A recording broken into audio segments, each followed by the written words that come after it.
Today, I'm going to give you the 3 most vital tools to grow your marriage.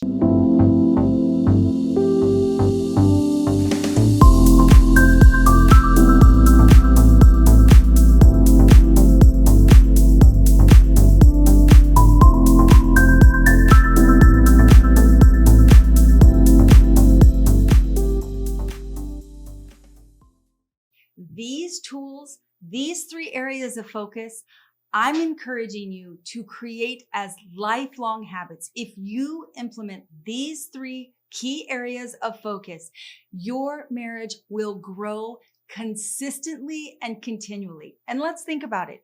Anything living needs to be growing or it's dying. Your marriage must and is designed to grow consistently on a regular basis, every year getting better and better and better. So what I'm going to do today is cover the 3 areas that have been most vital and most important to growing my marriage and growing the marriages of thousands of couples. As they begin to implement these 3 things, they're seeing the same kind of results my husband and I are seeing in our marriage. Now, the first one might surprise you, but it is the number 1 key, and it is grow yourself. Focus on you. Now, I know that might not be easy to hear. If you're anything like me, and when we had been married 18 years or so, up until that, the first 18 years of our marriage, I really would have been looking for materials that helped me try and figure out how to get him to grow, because I was sure that he was the problem. He was the one that was keeping us from growing deeper in love. He was the problem that was keeping us from growing deeper conversations, deeper intimacy, deeper fun and joy in our marriage. But the truth is, I spent 18 years focusing on getting him to grow, and it literally almost destroyed our marriage.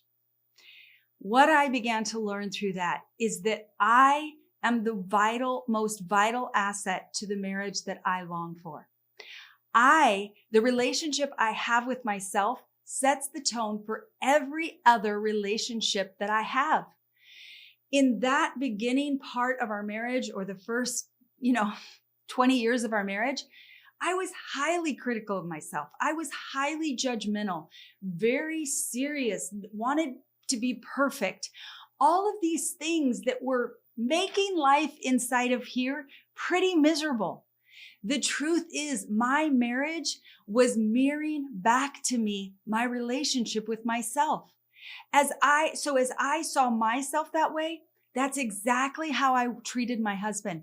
I was very critical of him, judgmental. I wanted him to be perfect. Everything I was expecting of myself, I was expecting of him.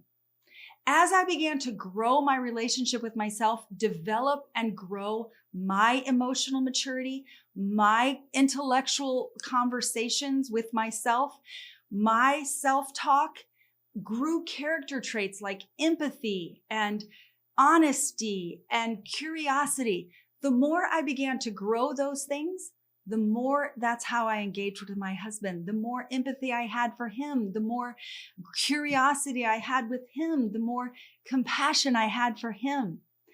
The more I focus and grow myself, the more my marriage grows.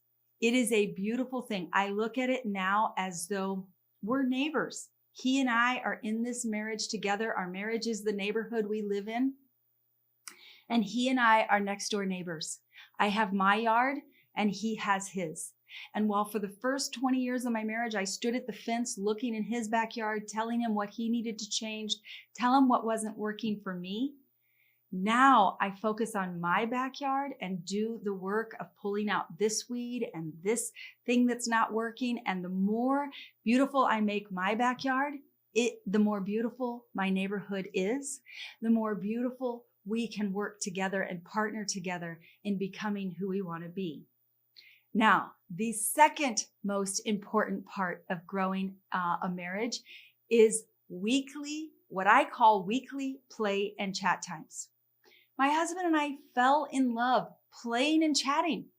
We did silly things together. We laughed all the time. We were willing to be foolish together. We tried things neither one of us had ever tried doing.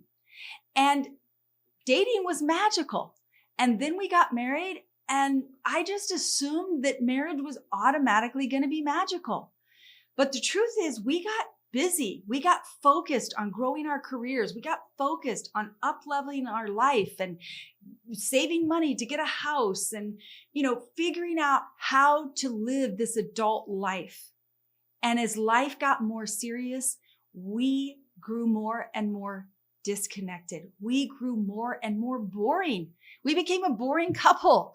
And at one point we looked at each other, I think 3 kids in, maybe even 4 kids in. And we were like, when was the last time we laughed together? And we couldn't remember. We had grown so much. We had so much unresolved conflict between us. We had grown so bitter and resentful that the 2 kids who fell in love laughing and playing together couldn't even remember how to do it anymore. And we decided that was not working. And we were going to find a way to start laughing together again. Now, of course, it took us a while. And embarrassingly so, it probably took us a year or 2 to really get serious from the moment we realized we wanted to start laughing together again to actually start intentionally making space and creating intention around it. In the first part, I blamed him because, he just didn't make jokes the way he used to. He was depressed and angry all the time. And he blamed me because I was serious and too intense. Finally, we stopped blaming each other and we started finding a way to intentionally make time to play together. One of the first things we started doing was we implemented a tradition we began called Sundown, where it was simply charcuterie and wine that we had at the end of our workday. And we just started learning how to casually talk again. And out of that began to flow learning how to go on dates and have fun. Playing and chatting.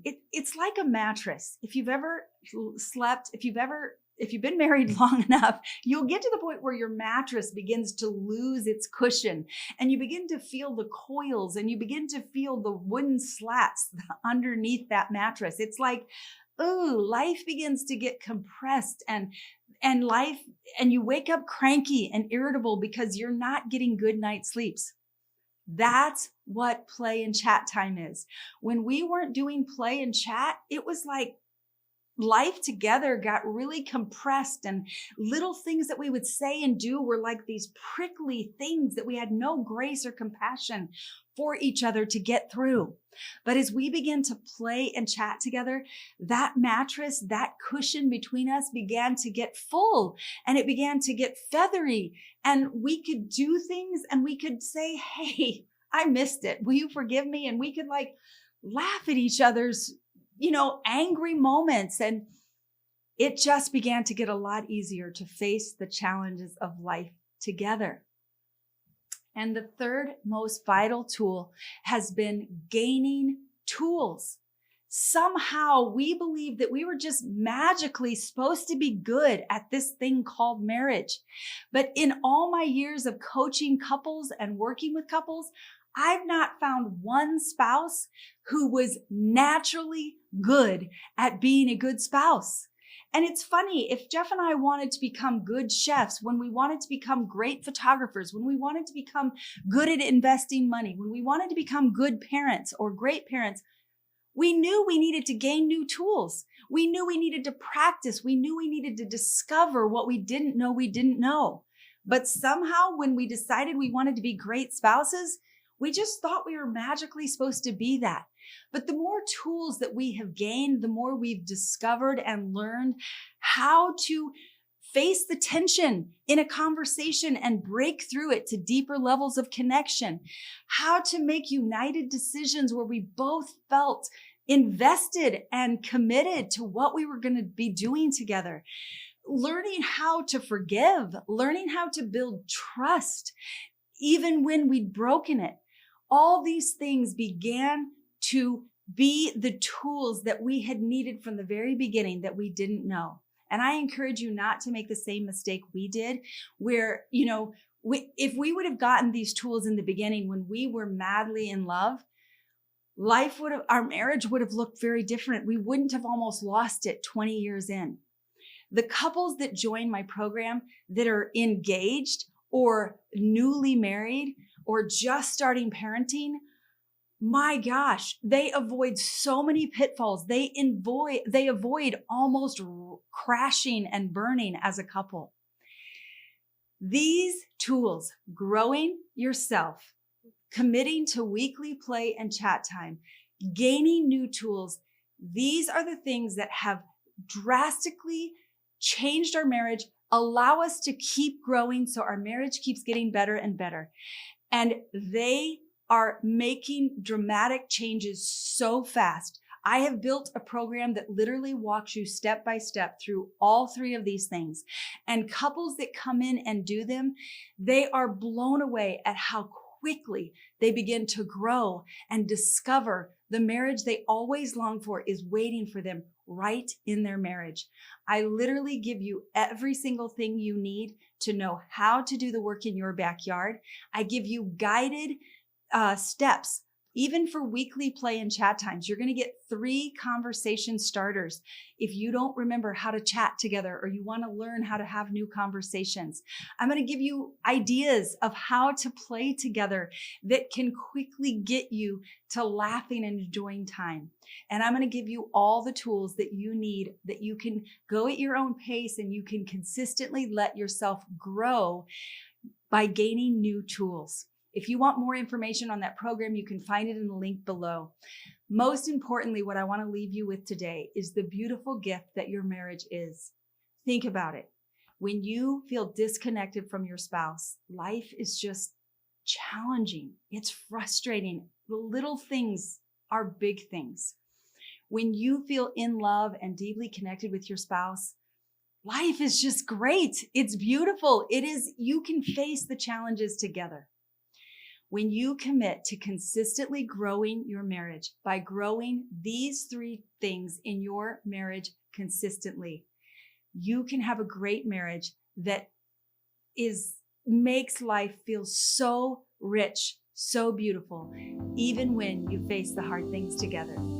Thanks for tuning in. Please like and subscribe, and I'll see you next week.